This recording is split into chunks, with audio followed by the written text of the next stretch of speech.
दोस्तों इस वीडियो को देखो। अच्छा,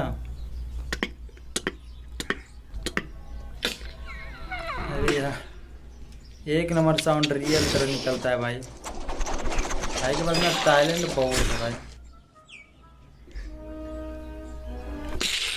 देखो भाई, अगर वीडियो अच्छा है वीडियो को जरूर लाइक और चैनल को सब्सक्राइब जरूर कर देना। भाई कभी सोचा भी नहीं होगा कि इतना खतरनाक साउंड निकाल सकता है, जस्ट रियल ओरिजिनल तरह। ओ देखो भाई, इसे कहते हैं टैलेंट।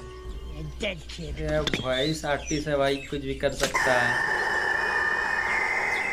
देखो, आपका क्या कहना है कमेंट में जरूर बताइएगा, रियल है कि फेक है।